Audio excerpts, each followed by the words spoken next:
module 2 session. We were discussing about the phase controlled converters.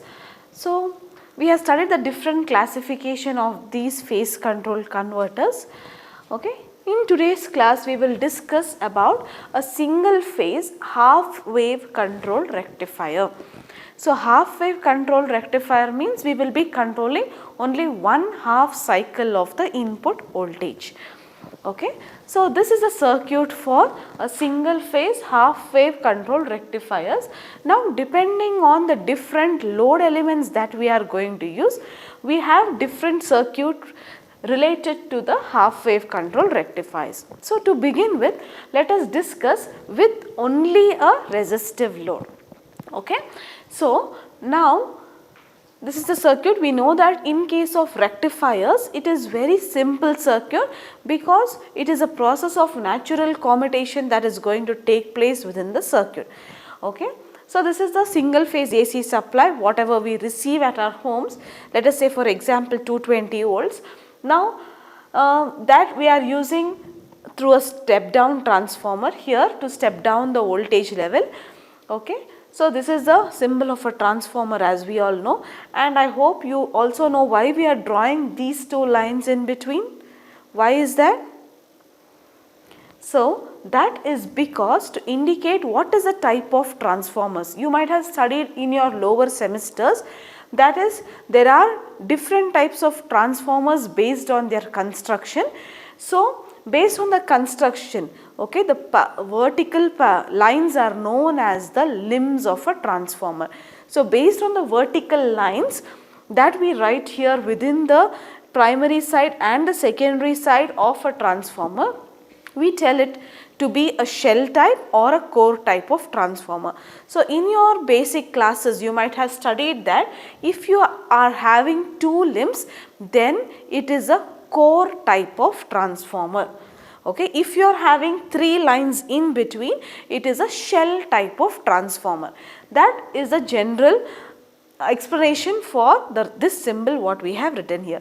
So, now here we are drawing two lines, it represents the core type of transformer that is connected, that is this Vin that we are receiving at the secondary side of this transformer is the actual input voltage to the thyristor. Okay. So, we have connected a thyristor, anode, cathode and a gate. When we are going to apply the gate pulses to the thyristor, only then this acts as a closed switch. It allows the path for the flow of current from the source to the load. Here we are connecting only a pure resistor load. Okay. So, the output what we are receiving is the DC output. We are going to convert the AC input into a DC output. Okay. So, this conversion is nothing but the rectification action. So, how we are going to convert it as a rectifier using this thyristor, we will see now. Okay. Now, this is the input. We are using an AC signal, that is at this point the secondary point of the transformer that we are receiving here represents the input signal, and here the number of turns of the coil, if it is less, it represents a step down transformer, and if you have the number of turns of coil more here, then it represents a step up transformer. Okay. So, this is the basics. Now, we are going to apply this input to a thyristor, and the position of the thyristor is in such a way that this thyristor goes to the forward bias condition when the anode potential is made positive. So, during the positive half cycle of this AC signal what we are going to receive here, during this positive half cycle, only if we are applying the gate pulses, the thyristor will turn on. Okay. So, you can see here this is the input we have already drawn, and the firing pulses are applied only during the positive half cycle of the signal. Okay, such that it will be turned on at that instant, that is the firing angle is considered as alpha. Okay. Now, what is going to happen during the negative half cycle? You are going to supply negative and anode is present here at the thyristor. So, this thyristor is going to go to its reverse biased condition. Hence, the thyristor will be off during its negative half cycle of the input. Okay. So, now how we are going to draw the output waveforms with respect to this input. So now from 0 to pi during the positive half cycle, we are forward biasing the thyristor, and with the forward bias of the thyristor, a small gate pulse is applied across this gate to cathode terminal. Once this gate to cathode terminal is supplied with this firing pulse along with a positive input, this thyristor, after applying the firing angle alpha, will go to its on state. Okay. So now at this point, from this point, VDC is nothing but the output load voltage. Okay. So till 0 to alpha, there will not be any conduction because the device is still in its off state. When we are applying the firing angle during the positive half cycle, we are going to get, the shape will be the same. Okay. Let us say that this is the output voltage. Okay, till where? Till this positive half cycle is there. At the time instant pi, what happens to the input? Automatically by its nature, after 180 degree, it is going to reverse its polarity. So from 180 degree to 360 degree, during this portion, what happens? Automatically the reversal of polarity takes place, and here instead of applying a positive value at the anode, a negative value minus Vm is applied. Okay. So this shape is something but Vm sin omega t. This is a general representation of a sinusoidal signal. Okay. So Vm sin omega t, here it will become minus Vm sin omega t. So what will happen here? Since it is in general a reverse bias, automatically the thyristor goes off at the omega t, that will be equal to the value of pi. Okay. So what happens? From alpha to pi, we are going to get the output load voltage. Next, negative half cycle, what happens? Automatically reverse bias, and the switch is going to go to its off state. Off state means the connectivity between the source and the load is not established. So what happens? There will be a zero output voltage. Till where you will have a zero? Till this entire negative half cycle. Okay. Now the next instant, the next firing pulse at the gate and cathode is applied at the next 2 pi plus alpha. Okay. So this you are ending at 2 pi. So 2 pi plus alpha will be the next gate pulse that will be applied across gate to cathode during the positive half cycle. So again what will happen here at this instant? You will get the waveform. Okay. So this is how we are going to get a half wave rectifier. Half wave we are controlling only during the positive half cycles. Okay. Now VDC, we are going to get the output load voltage, and the current that we are going to get, VDC divided by R is equal to IDC. So this same shape of the waveform is available as the current, but the amplitude will be lesser than this VDC. Okay.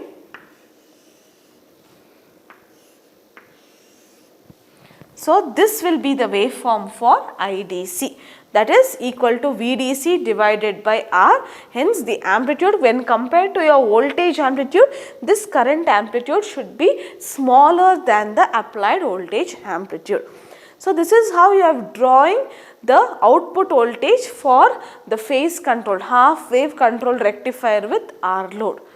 I hope you have understood this process. Next, after you draw the output voltage, now you have to draw the corresponding voltage across the T1, thyristor 1. Now we have to draw the voltage across the thyristor 1. How we will draw the voltage across the thyristor 1? We know that when the thyristor is in the on state, the voltage drop is 0.7 volts. So 0.7 volts here almost be represented as a zero line. Okay. Throughout this chapter of phase control rectifiers, when we are taking thyristor into consideration, we are assuming the thyristor to be an ideal thyristor. Ideal thyristor means what? Ideal thyristor means at alpha it is going to turn on, at pi at that instant it is going to turn off without any losses, without any switching delay. Okay, so that is assumed to be an ideal thyristor. Why we are assuming the ideal thyristor? For the simplification, that is for the ease of understanding the different converters. Okay, now we will see what will be the shape of the waveform for the thyristor. Now we know that when the thyristor is on, only then we are going to get the output voltage. So from alpha to pi it is a straight line here. What about the remaining? When it is in the off state, what happens? Whatever the input is there, the same thing will be followed by the thyristor as well. So here input is a sinusoidal shape. So till here 0 to alpha you got some value. From alpha up to pi on state voltage drops. So you should draw a straight line alpha to pi. Then from pi to 2 pi, negative half cycle, what is happening? Thyristor is in the off state. Off state means whatever the shape of the input is there, the same shape will be retained from pi to 2 pi. Next, from 2 pi to 2 pi plus alpha, before the application of the next gate pulse, in this state it is still in the off state. So follow the input. When it is in the on state, from 2 pi plus alpha to 3 pi, it is in the on state. So we are going to draw a straight line. Right? So hope you have understood how we are going to see the output waveform. If you are keeping the probe at the VDC, okay, or if you are keeping the probe at the thyristor, across the thyristor, you can observe these waveforms. So if you have already started to use the different simulation softwares like LT Spice or simple circuit simulators, then you can just use this circuit there. Okay, give an input, use a transformer, take a small voltage, take a thyristor, see the voltage capacity of a thyristor and a simple resistor, and then you can observe these waveform by simulating the circuit. You can even simulate this circuit and see the different shape of waveforms across the load current as well as across the device thyristor. So this is how the waveforms goes for a resistive load single phase half wave controlled rectifier. I hope you have understood this. Okay. Once we have drawn the shape of the waveform, the next thing what we have to do is derive the equations mathematically. Okay. So we have to find out the average value and the RMS value of this waveform shapes. Okay.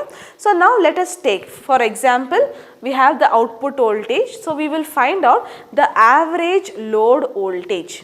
Okay. So the first parameter what we are going to derive is for the average load voltage. Okay. Average load voltage means when you are finding out average of 10 natural numbers, what do? Average of 10 natural numbers means if it is the sum of natural numbers, then you count 1 plus 2 plus 3 up to 10 divided by what is the length. So small intervals, small values divided by the total number of intervals you are considering for averaging the value. Similarly, when you are taking the average value of a waveform, now let us say if you see this waveform here, it is symmetrical till where? From 0 to pi it is one single wave. This keeps on repeating 2 pi to 4 pi, 4 pi to 6 pi. Like that, this shape of the waveform keeps on repeating. Okay. You have to take the first symmetrical part, that is from 0 to 2 pi is the total time interval. So for this 0 to 2 pi, the total time period, you are going to get the output waveform only from where you are getting the output waveform?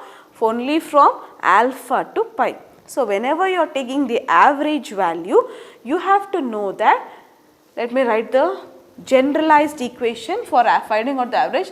Now 1 divided by total time period. So 0 to t, what is the value into dt. So this is the generalized value for finding out the average of any shape of waveform. Okay. Now applying the same principle to our output voltage what we have got here. Let us take the average load voltage. So let me say VDC average. Okay. So VDC average is equal to the total time period that we are considering is from 0 to 0 alpha pi and this is 2 pi. Consider one full waveform. Okay. So the total time period you are taking is up to 1 by 2 pi. Now for this first derivation I will split and I will explain it to you. From the next as you go on you will come to know and you can take it directly. Okay. So 1 by 2 pi, let me take the waveform as 0 to 2 pi and the shape of the waveform what we are going to get here is, what is the shape? Vm sin omega t into d omega t. It is with respect to omega t itself that is being varied. So sin of omega t into d omega t. Okay, follow this. Next, let us see 1 by 2 pi. We will split this from 0 to 2 pi. We have different shapes. We are not getting the same shape from 0 to 2 pi. So we will split according to these intervals. So we will split the equation as 0 to alpha Vm sin omega t into d omega t plus alpha to pi is the next interval plus alpha to pi Vm sin omega t into d omega t plus pi to 2 pi, pi to 2 pi Vm sin omega t into d omega t. So the total time interval what we took from 0 to 2 pi, now depending on the waveform what we have got here, we are splitting the values. Okay. So from 0 to alpha, are you getting any output voltage? There is, the value is 0. We are not getting any output voltage here. So you can directly eliminate this because you are going to get the value as 0. 0 to alpha, no shape of the waveform is obtained, so take it as 0. Alpha to pi, you are following some part of Vm sin omega t, so keep it as it is. What about pi to 2 pi? Again pi to 2 pi it is a straight line. Straight line indicates the value to be 0. So again from pi to 2 pi you are going to get the value as 0. So what you are going to consider, wherever you have got the shape of the waveform, only that shape you have to consider and you can just simplify and write the equation as 1 by 2 pi where you are getting the shape of the waveform from alpha to pi. Directly you can skip this and write this. As this is your first derivation, I am explaining in detail how to take the shape. Okay. So alpha to 2 pi only we are going to get the value as Vm sin omega t into d omega t. So this is the average value for the output voltage, DC output voltage. Okay. Now shall we apply the integration principles and solve for this? Now, so the average value what we are going to write here, what we are going to get here will be equal to, VDC average will be equal to 1 by 2 pi, Vm is also a constant, so bring this Vm outside, Vm divided by 2 pi into, take the integration alpha to pi sin omega t into d omega t. What is the integration of sine? Sine omega t is equal to minus cos omega t. So you can take Vm by 2 pi integrate minus cos omega t by applying the limits alpha to pi. Okay. So now what will you get? Take the minus sign outside, minus Vm by 2 pi. How do you apply the limits? You are going to apply it as upper limit minus the lower limit. So what you are going to get now? Minus, you have brought it outside, upper limit is cos pi minus cos alpha. right? Cos pi minus cos alpha is the value you are going to get. What is the value of cos pi? Cos pi is nothing but minus 1. So, minus Vm by 2 pi, cos pi is minus 1 minus cos alpha, keep it as it is. So, now minus is common, so take the minus outside. So, you will get minus Vm by 2 pi minus of 1 plus cos alpha. Here minus into minus will be equal to plus. So, directly you can write it as Vm by 2 pi into 1 plus cos alpha. So, this is your VDC average value.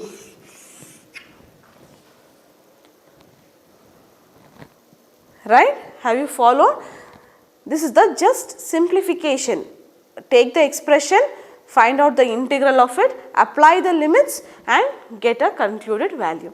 So, now we know that alpha, the cos value, the cosine signal is maximum. When it is maximum, we have two conditions, that is when alpha is equal to 0, we are going to get cos 0 will be having the value as 1. That is a maximum value that can be achieved. So, when alpha is equal to 0, I will write it here. When alpha is equal to 0, what we are going to get? We are going to get the maximum value, because cos 0 is going to have the equation value as 1. So, apply it here. What will you get here? VDC maximum value will be equal to Vm by 2 pi into 1 plus, what is the value of cos 0? When you are applying the value of alpha is equal to 0, cos 0 is equal to 1. So, 1 plus 1 is equal to 2. 2 and 2 will get cancelled. So, the maximum value that you can obtain is Vm by pi. So, this is the maximum value. Okay. So, this is how you will find out VDC maximum as well as the VDC average value. Now, similarly, if you want to find out the IDC, you want to find out the IDC value, how will you, what will you apply and get? IDC average value is equal to VDC by 2 pi r into 1 plus cos alpha. So, as I already mentioned, the average load current, we have found out the average load voltage. Similarly, the average load current value will be Vm by 2 pi. Already you have derived for Vm by 2 pi into 1 plus cos alpha. Vm by r will give the current I. So, Vm by 2 pi r into 1 plus cos alpha. This will be the equation for finding out the average load current. Okay. Now, we found out the average load voltage, we found out the average load current. Now, we have to find out the RMS value. So, the RMS output voltage. Find out the RMS output, or we can also call it as the RMS load voltage. In general, if you want to find out the equation, I will write the generalized form. Now, see, whatever you are doing now here for the average load value or the RMS value, the same principle you will follow it for a rectifier, for a chopper and the inverter, whatever the converters, the type of converters you are going to study, you will almost apply the same principles. Okay. Next, to find out the RMS value in general, to find out the, let us say VRMS value, we are going to take 1 by t integration of 0 to t, whatever the value may be, square of it into dt 1 by 2. So, take the square of the value into the square root of it, that will give you the RMS. Root means square value of the voltage or current, whatever you want to find out. This is a generalized form. Now, applying the same to the shape of the waveform which we got. So, you can refer to the waveforms that you have drawn in your notes, and we will solve for the RMS load voltage for a single phase half wave control rectifier with resistive load. Okay, now let us write the VRMS equation. VRMS is equal to, Here the time interval what we took was the complete one cycle. So 1 by 2 pi. So out of 1 by 2 pi, which is the part of the waveform that we are getting the output, that is only from alpha to pi we got the output voltage. So here directly I am writing, previously I split the integration and I told you how to derive at this. So alpha to pi you are going to apply the square of it, Vm square sine square omega t. You should take the square of the value that you are going to take. So Vm square sine square omega t into d omega t under square root. This is how for the same shape of waveform you are going to find out the RMS output voltage. Okay. Next, what you have to do is take out the constant terms outside. So Vm square divided by 2 pi, Vm is a constant, so we have taken the Vm outside. Now the remaining part of the integration is from alpha to pi sine square omega t into d omega t under square root. Okay. Now sine square omega t, can you directly do the integration? No, you cannot directly integrate sine square. You have to substitute a trigonometric equivalent to this and then you have to do the integration process. Okay. So in general, Vm square by 2 pi, what is the equivalent for sine square theta? So sine square theta can also be written as, I will write it here, sine square theta's equivalent can also be 1 by 2 1 minus cos 2 theta. 1 minus cos 2 theta by 2 is equal to sine square theta. This is the trigonometric equivalent for sine square theta. So instead of sine square theta, substitute this value.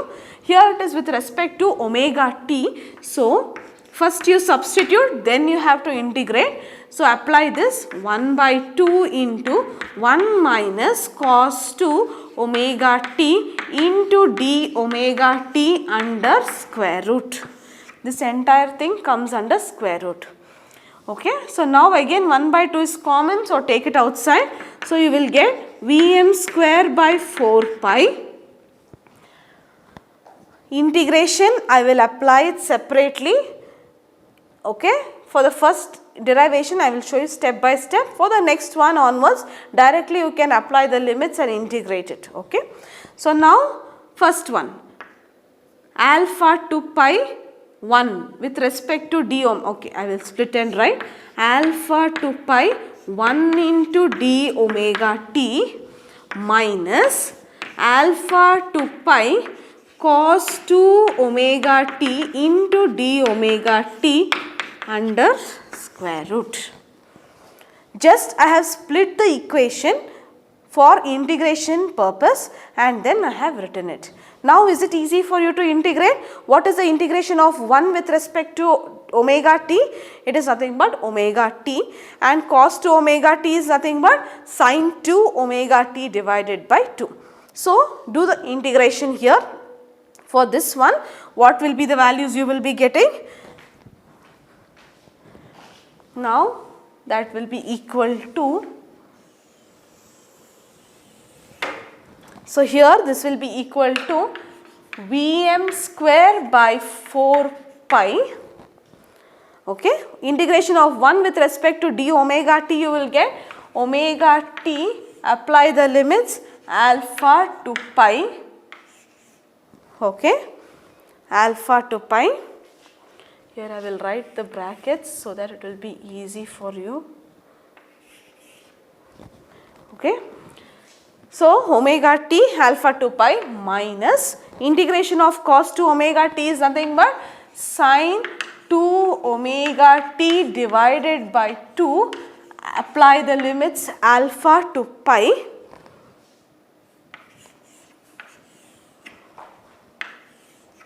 Under square root. Did you follow?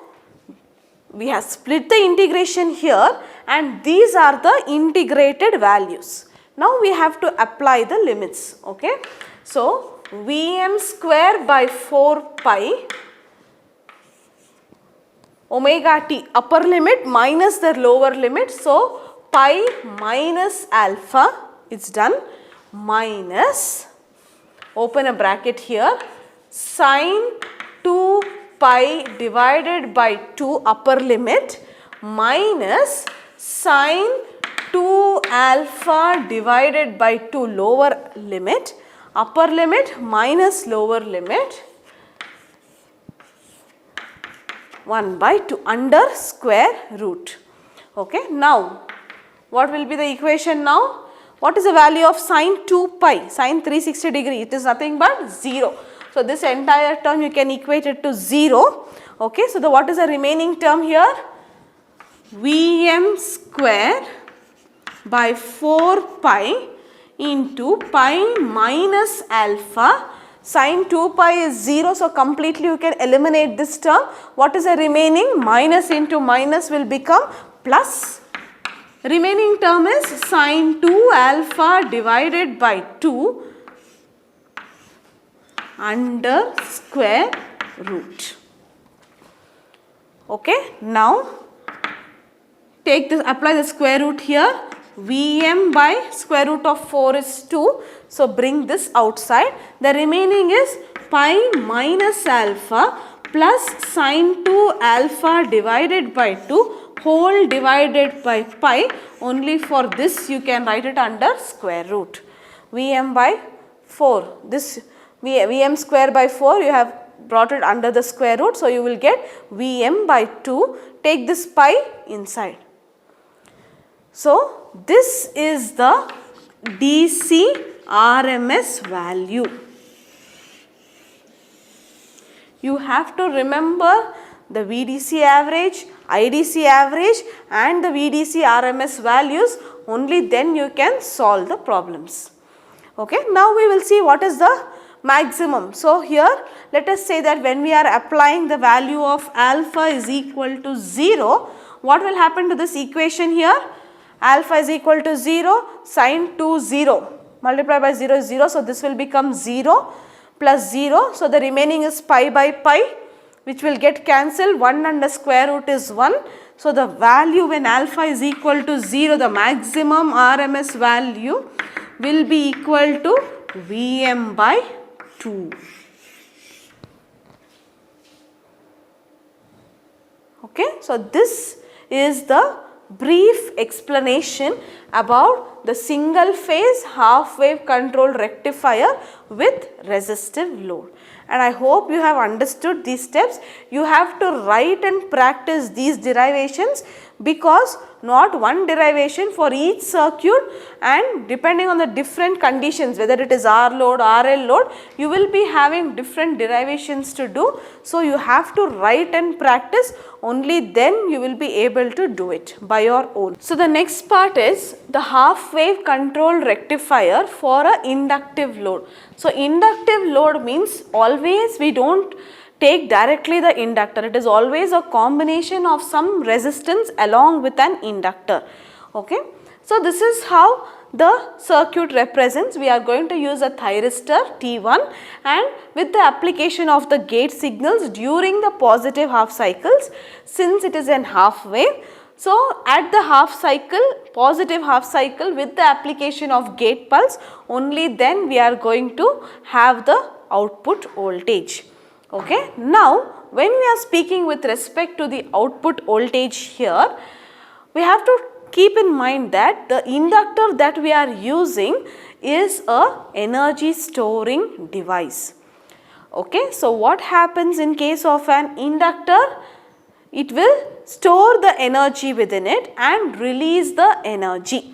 Okay. So, now because of the presence of this inductance here, the complete shape of the waveform also changes when you are comparing it with the resistive load. Now, let us see how the shape of the waveform is changing. Okay. Now, you know the other process. We are having a thyristor, we are going to apply the firing angle at some value alpha. Only in the positive half cycle we are going to get the output. Negative half cycle, we do not have the combination of the thyristor in the other manner. It is not connected like that, so that it can conduct during the negative half cycle. So, only in positive half cycle we can do this operation. Okay. So, now coming to the waveform, output voltage. How we are going to get the output voltage? See here, when you are going to supply, say in the positive half cycle, this inductor, let us say, just I will write the sign for your reference. During the positive half cycle, positive, negative, conduction of the thyristor takes place, then here also you will get the positive, negative voltage. Okay, so the output voltage whatever you are going to get will be flowing like this. Till where? Till it completes one half cycle, 0 to pi. Next, from pi, okay, from pi what is going to happen? When the reversal of polarity takes place, here this will be negative and this will become positive during this negative half cycle. So, when it is negative here and you are applying anode current here, anode of the thyristor, what will happen? It will go to the reverse bias condition, it will be in the off state. But what happens to the inductor at the load side? Since the inductor stores energy and then it releases the stored energy, okay. Already it was storing energy during the positive half cycle. Now it also has to reverse its polarity when it is going to release its stored energy. Okay, so what will happen now? The inductor which was plus minus will reverse its polarity, minus plus. So, what will happen to the output voltage? Go to the negative half cycle till where? Till whatever the energy was there in the inductor has been completely released back, some duration of time. Okay, so this extra portion of the voltage what we are getting is what we call this angle, is also known as the extinction angle. Okay, usually it is represented as beta. Okay, so now for our convenience, I hope you have understood now. Positive half cycle, the voltage, that is the energy, starts storing the energy. The inductor starts storing the energy. So, what happens? The output we are going to get the voltage across R plus the voltage across the inductor. So, both are in positive shape. Now, what happens? Completely in the negative half cycle it is being switched off because negative anode reverse bias condition. But what happens? Whatever the energy is stored in the inductor, that has to release back. So, that releasing of energy takes place and it becomes minus to plus. So, this negative voltage appears.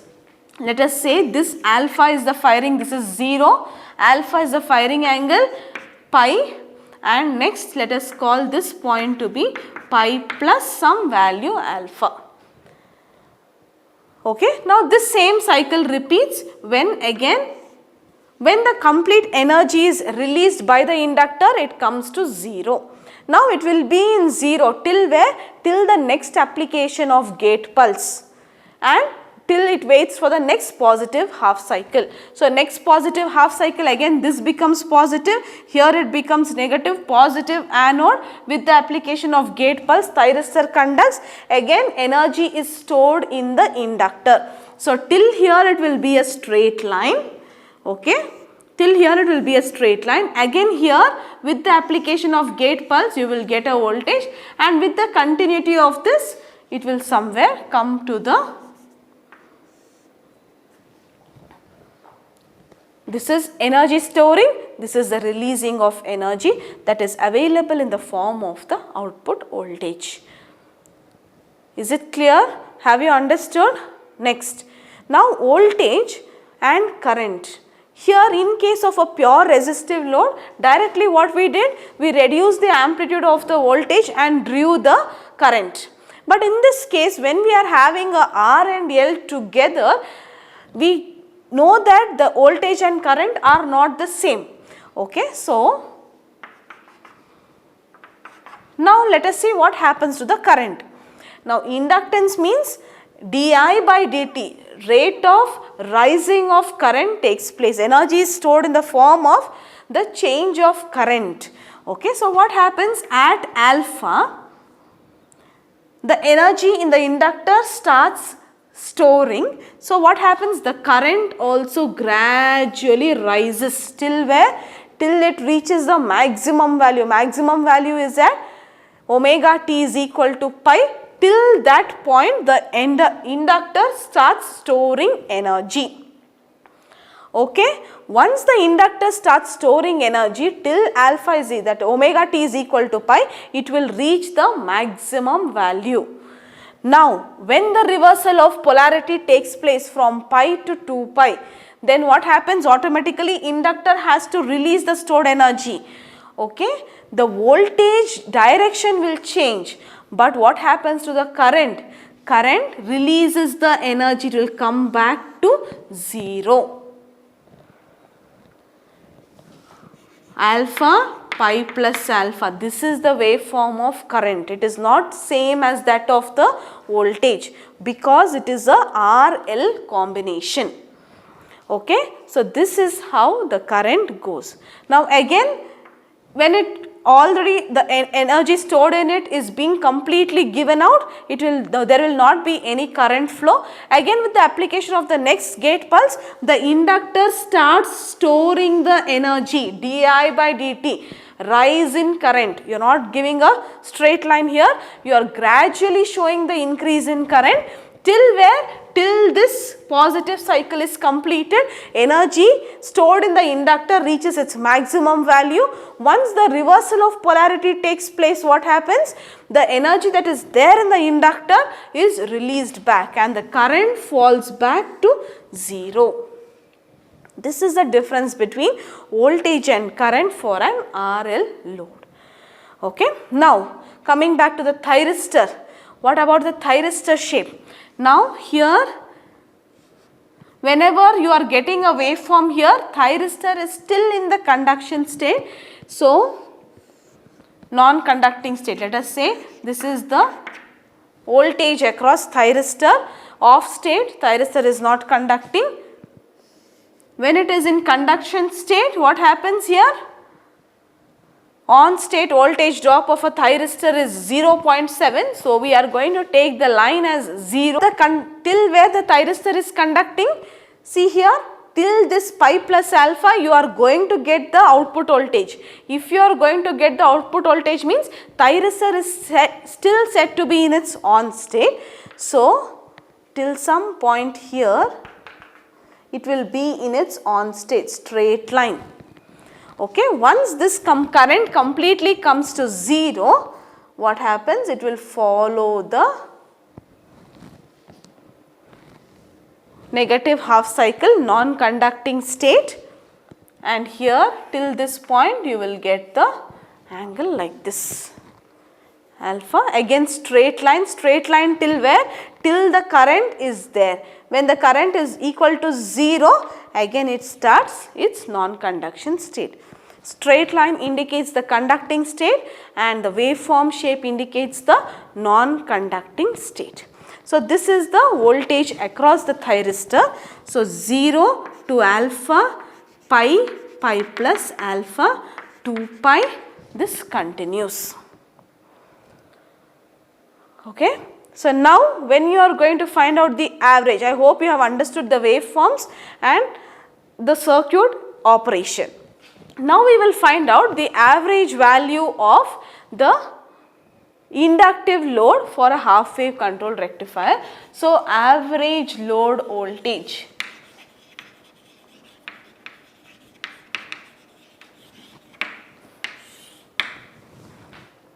Average load voltage is VDC average will be equal to.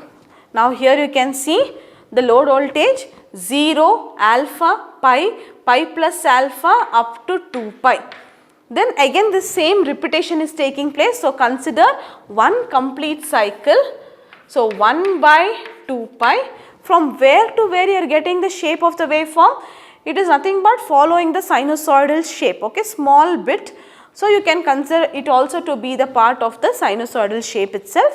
So from where to where you are getting the shape of the waveform, if you observe, from alpha to pi plus alpha you are getting the shape of the waveform. So your integrals will be, the limits of your integration will be alpha to pi plus alpha. What is the shape of the waveform? This waveform is nothing but Vm sin omega t. So here also you will write Vm sin omega t into d omega t. Okay. Now Vm is a constant value, so bring it outside the integral. You will get Vm by 2 pi. What is the integration of sin omega t? Sin omega t with respect to d omega t is minus cos omega t alpha to pi plus alpha. Okay.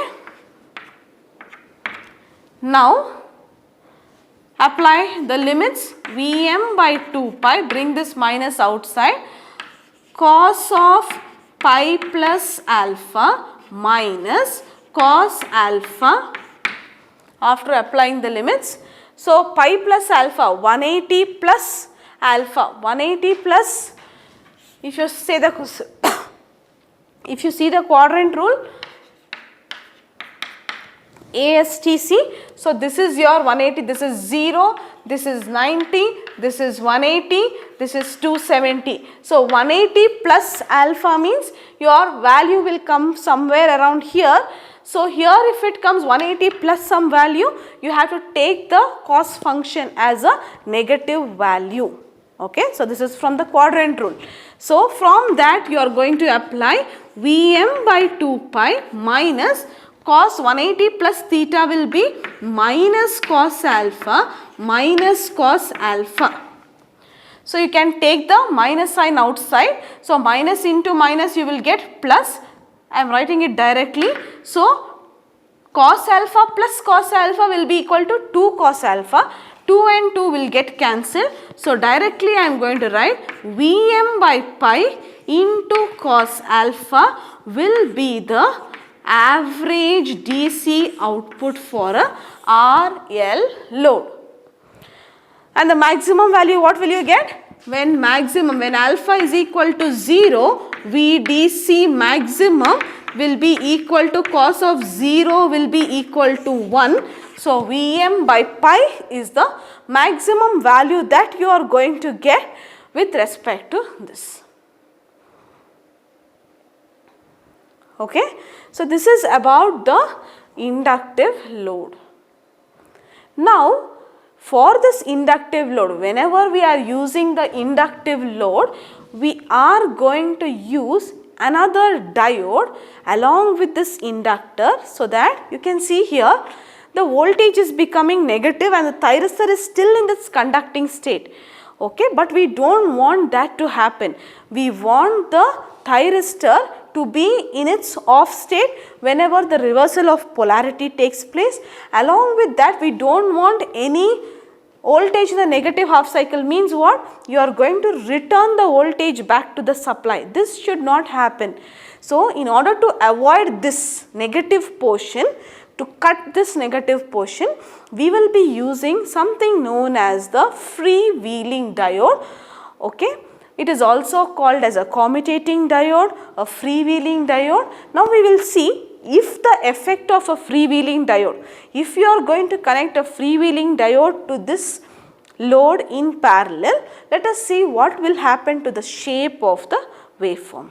So as we discussed, now we will see the effect of the freewheeling diode on this circuit whenever we are using an RL combination. Okay.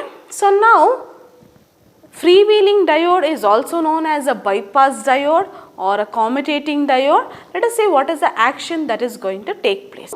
As we know the working, we have just studied the working of an RL load. So when the load, let us say for the positive half cycle, so for the positive half cycle, what will happen here? The inductor starts storing energy. Okay, so the polarity will be plus and minus. So when it is plus and this is minus, so this diode will be in its reverse biased condition. Till where? till the maximum value, the maximum energy stored in the inductor is obtained. Next, when the reversal of polarity takes place, the thyristor goes to its off state because we are not going to provide any pulse to the thyristor. And here when you see, this inductor changes its sign. Why? Because it has to change its process from storing of energy. Now the inductor has to release the stored energy. So when this operation takes place, then what will happen to the inductor sign? It will reverse its polarity and it will be minus plus. Okay. Now you can observe that the energy stored is maximum here. So the potential also is more at this point. So this what happens, instead of giving the output across the load voltage, what will happen? This inductor energy that is stored with a higher potential and a positive potential here drives this diode to go to the forward bias condition. As it is connected here, anode of the freewheeling diode is placed in this direction. So this energy and the current starts flowing here. It is not going to reach back, or it is not going to keep the thyristor on. Okay. So what is happening? It is going to freewheel within this diode itself. Okay. So what will happen? That extra shape that we got in the case of an RL load, that shape is going to be cut off. So let us see how the waveforms will be. Input, firing pulses for the thyristor. Now what we are going to observe here, alpha to pi only we are going to get. That is the output voltage. What happens from pi to the smaller value? Releasing of energy. What will happen? Releasing of energy will take place within the diode. That is, it is driving this diode to go to its forward bias state, and hence the energy is freewheeled here. So you will not be getting any output voltage here. So the output angle will stop at alpha is omega t is equal to pi itself. You will stop the output voltage. Now coming to the current, what will happen to the current? Now here initially we will assume that the current, the inductor has some stored energy. Okay. Peak point, valley point, peak point, valley. Valley is the minimum point of the inductor. So what will happen? It will rise to the maximum at when the alpha is applied across the thyristor and the thyristor is conducting, the energy in the inductor starts storing. So that energy is in the form of di by dt. So gradually the current is rising up to where? Up to the value of pi, maximum value of energy will be stored in the inductor. So here we are showing the peak current. Next what happens? After you are getting the peak current, next what you have to get? Whatever the maximum current was there gradually goes to 0 or the valley point, lowest point. Okay, so this continuously freewheels, that is sweeps around valley point to peak point to valley point, it goes on varying. Okay, that is because of the presence of freewheeling diode, the energy, that is the flow of current, will take this path and it will be freewheeling here itself. It is not going to affect the power, is not going to be supplied to the source, as well as the thyristor is not going to be affected. Okay, its off state is not going to be disturbed. It will go off at omega t is equal to pi only. So this is the speciality of using, or this is the effect of using a freewheeling diode. The freewheeling diode has mainly two main purposes. One is it prevents the reversal of load voltage. See here, load voltage, no reversal of polarity here, whereas in this case it had a negative reverse voltage. Now transfers the load current away from the main rectifier. It is not allowing this current to go back to the rectifier circuit. Rectifier means a thyristor circuit. So the thyristor, as it is designed, it will go off at a negative cycle, go on at the positive cycle. It will not be disturbed. The off states will not be disturbed. That is what is allowing all its thyristors to regain its blocking state. So these are the two main functions of using the freewheeling diode. Only when you are using RL load, you can use the freewheeling diode. If it is a simple resistive circuit, then no need to use the freewheeling diode. Okay, now coming back to the shape of the thyristor here, it goes off exactly at alpha is equal to pi, it goes to the off state, means it follows the input. Again here from 2 pi to the next firing pulse, it will be in its off state. Once the firing pulse is applied and you are getting the output voltage, it goes to its conducting state, it is 0.7, so it is a straight line, hence we are drawing like this. So, this is how the negative portion what we got is being cut off by making use of a freewheeling diode. This is the effect of it. Okay. Thank you once again.